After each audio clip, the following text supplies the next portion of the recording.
they'll be very pleased to hear about this, probably less concerned by the rhetoric that he used in that speech. But clearly he's not backing away at all from this position he's taking, which he's on the side of the people, championing them against the elites here. Well, I think the parade is just about reaching Kay Burley there. I don't know if she'll be able to get a question in through that rather thick door of the presidential car, but Kay Burley, an impressive sight of motorbikes descending on you.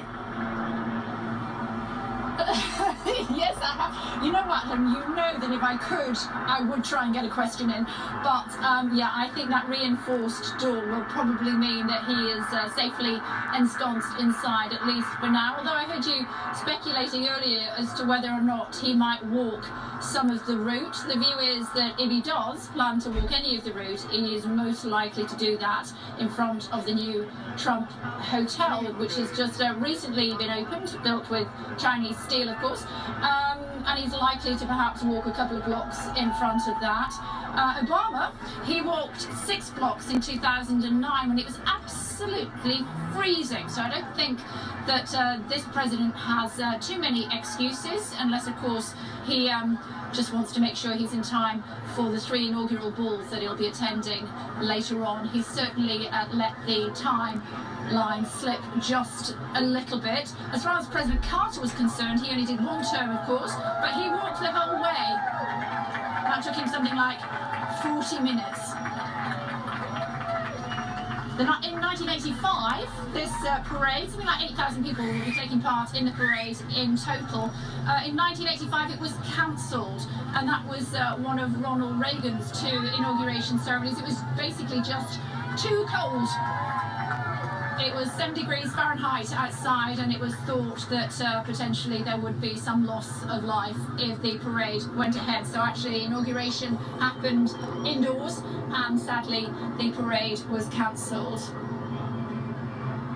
What happens now, Adam, is that the president and the vice president, whose vehicles are just coming towards us now, they are leading this parade.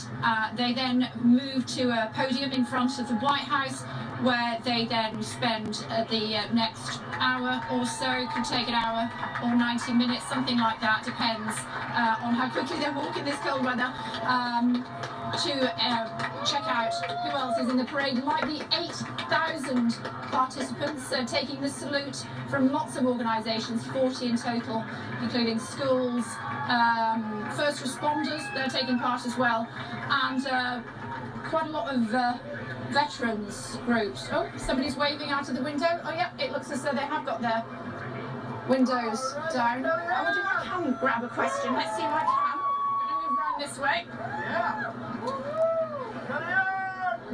Okay, there's lots of the thumbs up would suggest that it is it's not President Trump, is it?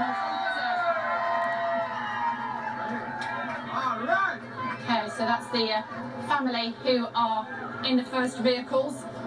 I have to say, I didn't think it looked particularly like the Beast or Cadillac One. Here come the marching bands now, Adam. Military bands from right around the country, representing all of the armed services.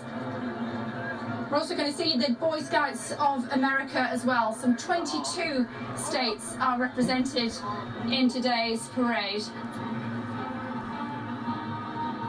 You can see lots of police lining the route and other military personnel as well. 28,000 security services are taking part in keeping people safe today. It's in total something like $100 million is how much it's costing to put on the parade and indeed the inauguration service today. I'm going to pause in just a moment so we'll be able to hear the band as they come past. We're talking about the numbers who had come out on the streets, Adam, today. And the latest police numbers that were being given are around about 900,000. That's what they are suggesting have turned out. It was 2 million. You're quite all right, Adam. It was more for Obama back in 2009. 2 million people turned out for President Obama's first